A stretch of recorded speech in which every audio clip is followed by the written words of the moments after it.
Hello, everyone. I'm so glad to see you all here. My name is Jamie Gualiano, and I'm going to be your trainer for the next hour. I am really excited to be here today to talk about what I believe is absolutely the most important field. I will be honest, I really struggled to break this topic down into 1 hour. There is so much information out there that proves how important early childhood education is. Thank you so much for attending this conference and being here today.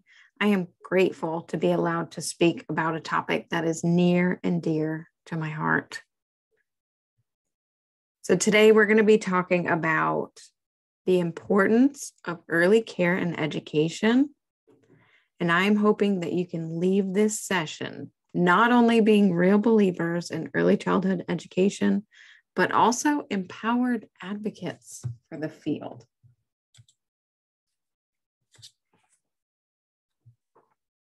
All right, so before we start, I am just going to tell you a little bit about myself. I am currently the education program lead at Smart Start Rowan. In case you're not aware, Smart Start has several programs aimed at children birth through 5.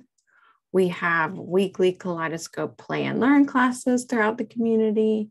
We have free preschool options in North Carolina pre-K classrooms across Rowan County. And we have several professional development programs for early childhood professionals around the community. So I was a teacher in childcare from 2008 to 2016. I worked with all of the age groups at some point while I was a teacher, from infants to school age. Then I served as a director in a 5-star facility in Archdale until 2019, when I accepted the education lead position here at Smart Start. I'm actually most proud of my work with the Reggio Emilia initiative and Shape NC, because both of these focused on creating high quality environments for children in childcare that go beyond the star rating. So today we have 3 objectives. I want you to leave here with an understanding of the rapid development that occurs from belly to bus and some of the science behind that brain development. Then I want you to be able to see the benefits of childcare on child development. And last, and really the most important thing I want you to leave here knowing, is the impact that early childhood has on the future for individuals and even the community as a whole. The first 1,000 days, it refers to a child's life from the moment they are conceived until they have reached 2 years of age. The quality of a child's experiences in those early childhood years, whether they are positive or negative, will shape how their brain develops and their ability to build resilience.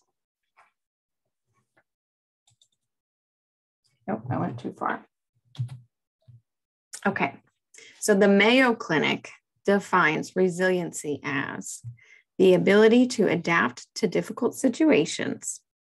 When stress, adversity, or trauma strikes, you will experience anger, grief, and pain. But you're able to keep functioning, both physically and psychologically. Who wouldn't want to be more resilient? The first 5 years of life build that foundation for children to be able to learn, socialize, and their overall success throughout their lifespan. So I'm going to talk a little more about why scientifically this is true. In order to truly understand why early childhood education is important, you must understand what is happening inside of a baby's brain from the time they are in the belly until they are ready to get on that school bus to kindergarten. This graph shows the neural connections for different brain functions in relation with the child's developmental age, starting from conception to 19 years old. You can see by this graph that neural connections in a child's brain begin before they are even born. Sensory pathways for vision and hearing, which are shown in yellow, might be orange on your screen, it's yellow on mine, as well as language development in the black or blue.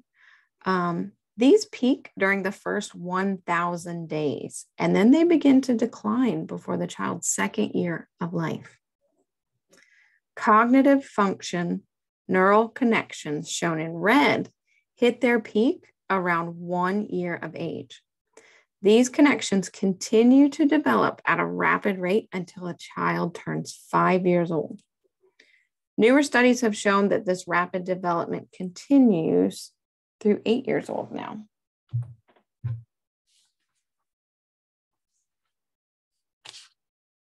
Okay, so I'm going to show you a quick, just 2-minute video. It's from Save the Children, which is an international nonprofit that supports positive early childhood experiences for children across the entire globe.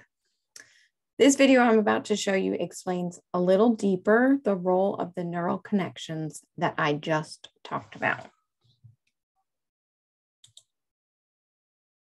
I'm Dr. Elizabeth.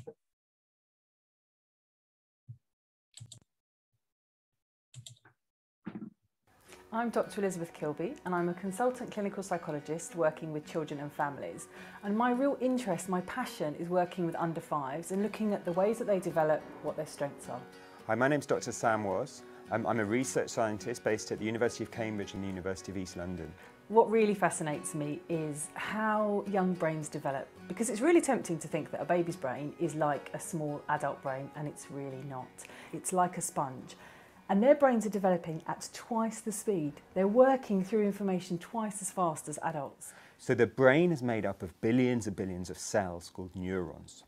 What happens in the first few years after we're born is that these neurons form this very rapid phase of development of their branches, so the branches that allow one neuron to talk to another.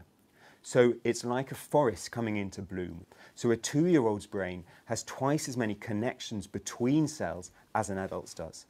And then what happens in the first few years after that is that the used branches get maintained and the branches that aren't used get pruned away.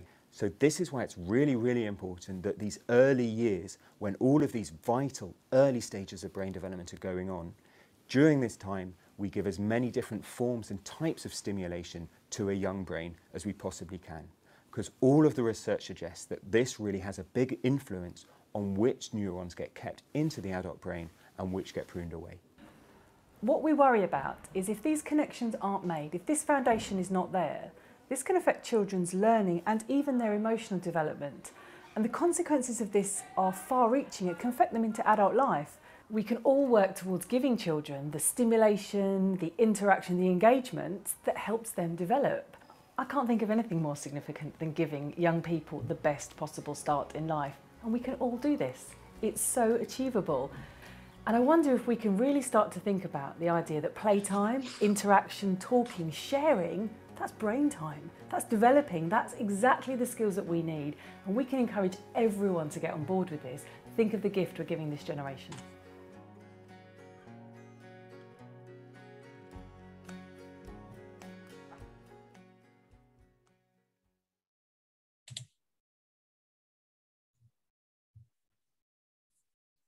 Okay, so we talked about all of the science lingo. Basically, this means that 90% of a child's brain develops before the age of 5. That number amazes me. 90% before 5. 5 years out of the 100 years in the human lifespan. So this is where I start to get passionate about my work and why it's so important. This means that a child's experiences during this time have a direct correlation to their entire lifespan. Positive early childhood experiences affect their ability to grow physically, their social and emotional responses, their ability to learn, and an interest in learning throughout their entire life. And science proves this. In my opinion, early childhood education is the most important factor in raising children to be emotionally secure, successful, and contributing members of society. Studies have shown a direct connection between positive early childhood experiences and successful adults who contribute to communities. But we'll get into that evidence in just a little bit. So we have to talk just a little bit about what happens when children do not get what they need to form the proper connections during their critical development period. The effects are actually scary. Adverse childhood experiences can lead to social, emotional, and cognitive impairment, which can lead to adoption of risky behaviors for adolescence and into adulthood. And then this then leads to disease, disability, and social problems. Ultimately, negative experiences on the brain, even at a very early age, can ultimately lead to an early death. Now, that does not mean every single person with a negative childhood experience will die early. That's an extreme assumption. But anyone with a negative childhood experience does have to work harder to overcome those additional challenges and obstacles in order to be successful. Why not just try to make it right from the very beginning?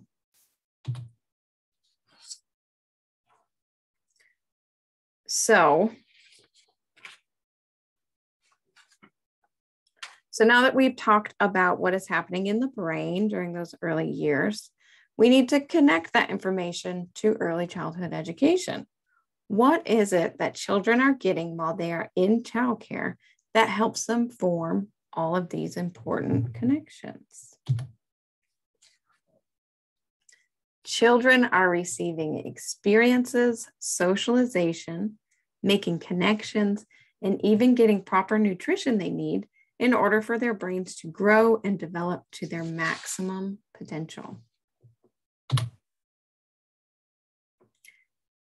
Childcare allows children to have a regular schedule for meals, outdoor time, exercise, reading, sleeping, and so many other activities. Even young children have a schedule in childcare. Children are provided with a full slate of activities that include songs and storytelling. These fun tasks are essential to their intellectual growth and development. North Carolina licensed childcare facilities are required to use the North Carolina Foundations for Early Learning framework to develop activities in the classrooms. Classroom activities are focused on the 5 domains of development: approaches to play and learning, cognitive development, health and physical development, language development, and emotional and social development. This means that every activity is meaningful, purposeful, and developmentally appropriate for the children being served. These 5 domains are also directly linked to the Common Core state standards and the North Carolina essential standards used in our public school system here in North Carolina.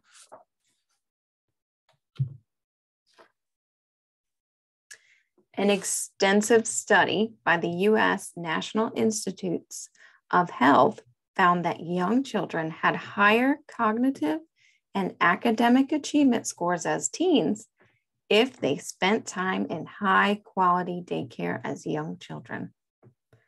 Of the more than 1,300 children studied, over 90% had been in the care of someone other than a parent before the age of 4. This means that while all of those important neurons are developing, children are being exposed to literally everything they need to form the proper connections during the most critical period in their lifespan. So no more mom guilt for bringing your child to childcare. It is good for them. Through the socialization with peers that occurs in childcare facilities, children learn how to problem solve, share, and learn together, while their minds are still growing and their personalities are still emerging. Children are also given exposure to other adults outside of their family unit. When children are very young, they learn about adults mostly from their parents and members of their families. Child care providers allow children to have the opportunity to see other adults as mentors and authority figures that are there to provide positive guidance.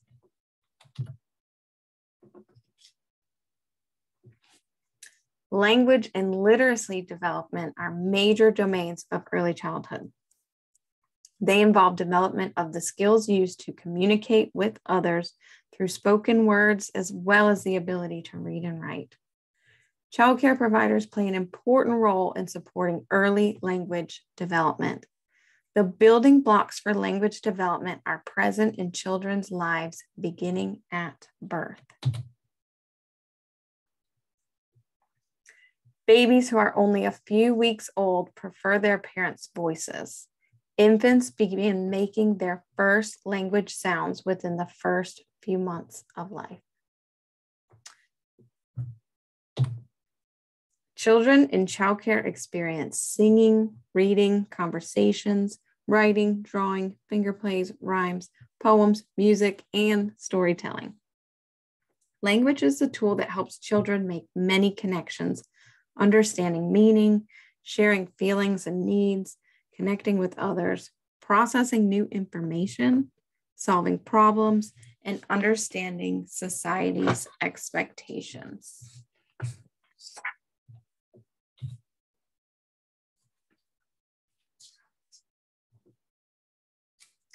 Children will begin learning literacy, or the basics of reading and writing, when they repeatedly encounter reading and writing in and out of the classroom. Just like language, literacy develops through interactions a child experiences with others. In early childhood, for example, literacy can develop through hearing stories, reading books, doing artwork, showing them pictures with words, or even through active free play. So now let's talk about physical health of preschoolers. According to the Center for Disease Control and Prevention, about 1 in 8 preschoolers is obese in the United States.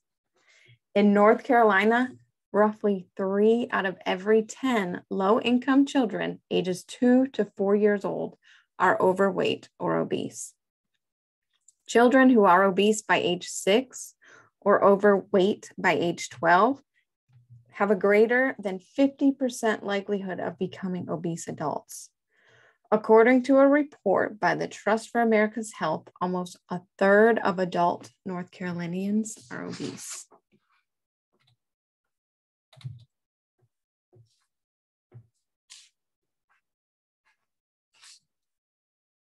So you know what is the #1 preventative for obesity? Exercise. And childcare offers plenty of opportunity for children to run and free play. It's actually required by North Carolina childcare law that children go outside daily for active physical play. Outdoor play leaves kids with more advanced motor skills than their indoor peers, including coordination, balance, and agility. Kids who play outside are more likely to move in ways that challenge their muscles, bones, and physical endurance. When children are outside, they have the space to run, walk, jump, swing, and throw. They play catch, they crawl under bushes, climb trees, and ride bikes. In 1980, just 7% of kids met the criteria for obesity.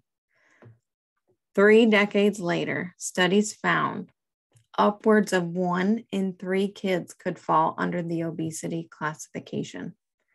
The culprit of this dramatic rise in childhood obesity is twofold. First thing is Americans are eating more. And the second thing is people are spending less time being active.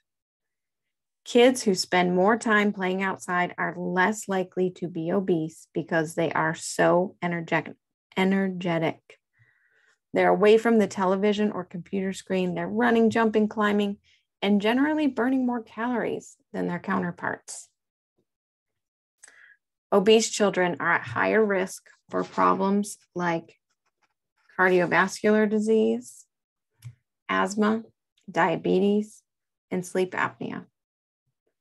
And exposure to sunlight improves moods, strengthens immune systems.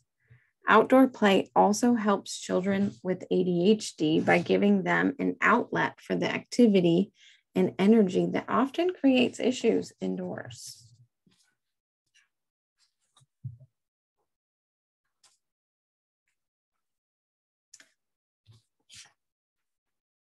Parents of children in childcare will have a community to reach to, whether it is the teacher, the admin staff, or other families. They will have a network of people to go to with concerns around their child's development, behaviors, or their interests. When your network of people are experts in early childhood, like many of the staff around Rowan County are, these experts will be able to assist parents in finding resources to help their child have everything they need until they reach the school bus.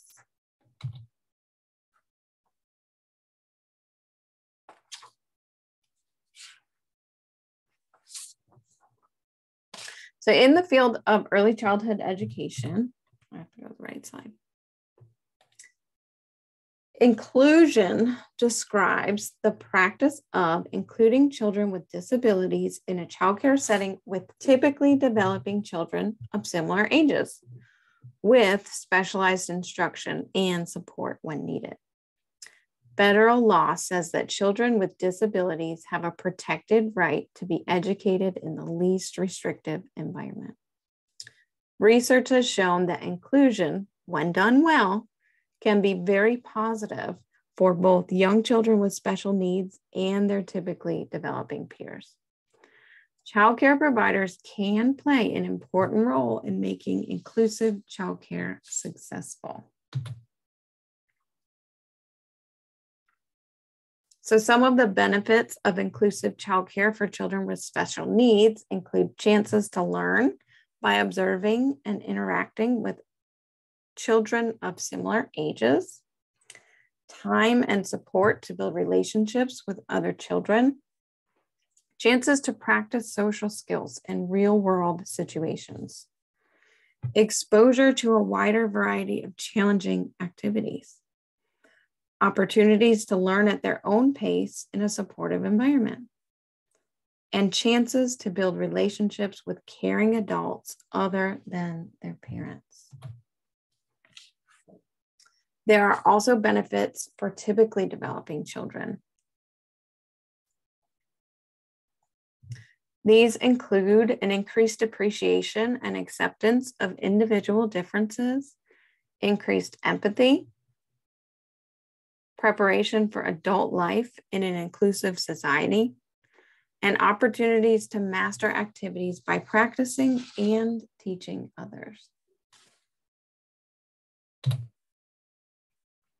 So now we're going to watch another short video that brings it all together and lets us see the big picture and how high quality childcare experiences affect families, individuals, and entire communities.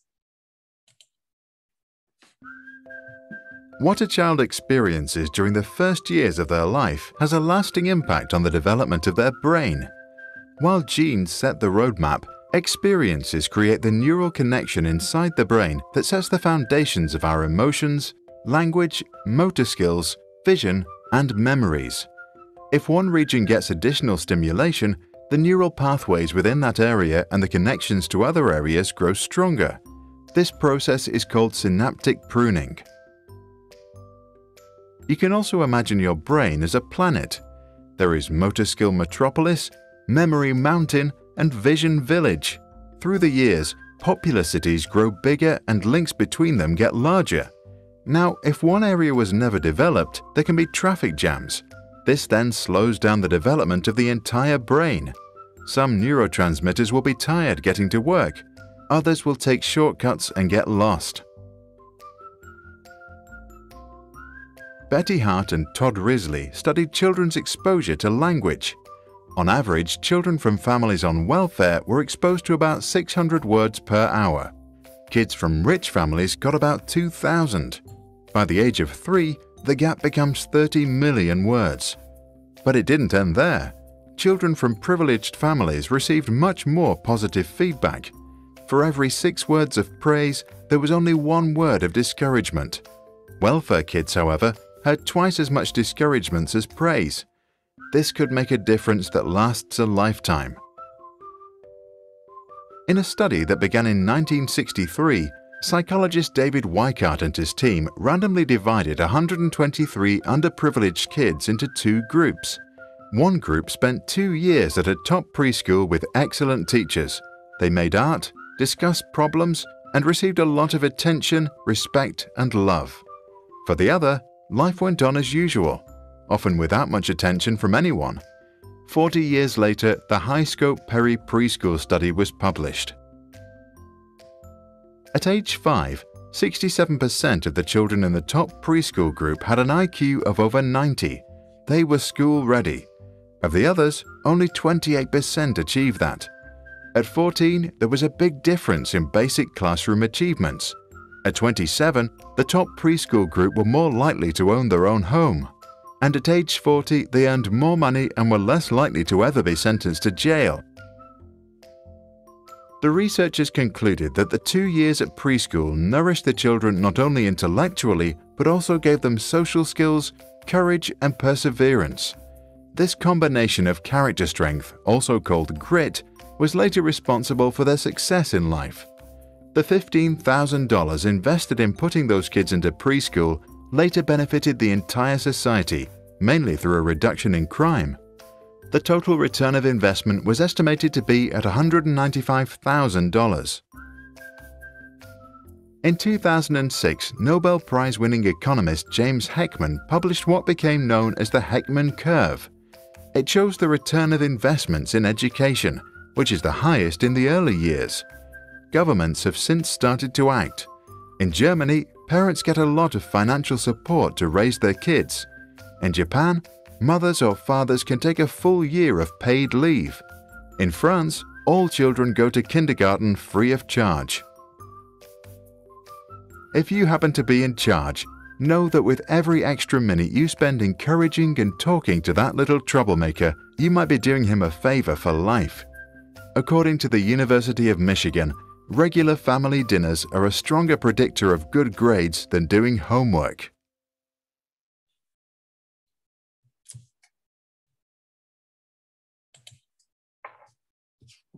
All right, so just in case you're not convinced yet that early childhood is important, here's a few more facts about early childhood from the Center for Disease Control. So, high quality early childhood, it increases the rates of employment for mothers and in turn, total household income for families. It reduces crime, welfare dependency, child abuse, and neglect.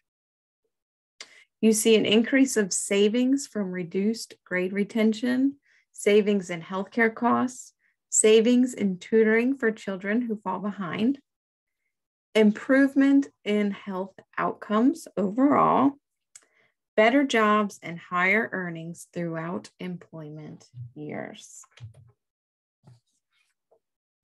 So there's one more thing I want to talk about before I wrap up and close. So we said the words high quality a lot today, and not all childcare can necessarily be called high quality. So what does high quality really mean? So quality is defined as a degree of excellence.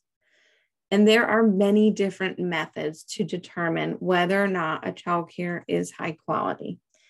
It could be a private facility, Montessori, star rated, or NACE accredited. But overall, having a rating of excellence is important, regardless of which scale you're using. A 2006 National Institute of Child Health and Human Development study found that high quality daycare was directly connected to quality caregiving. Specifically, adult care providers respond to children's vocalizations, provide encouragement, show a positive attitude, and discourage negative interactions in the school environment. This means that star rating guidelines or another set of standards are important, and they create better teacher to student interactions.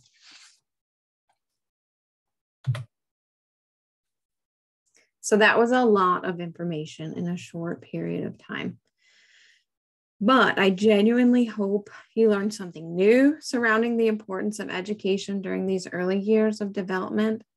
I also hope that you take this information and you use it to advocate for early childhood professionals who are hardworking, educated, and making a difference. Although we are seeing some recognition in this field, we are not even close to being there yet. So in a nutshell, what we learned today is that rapid brain development is occurring in the early years of life.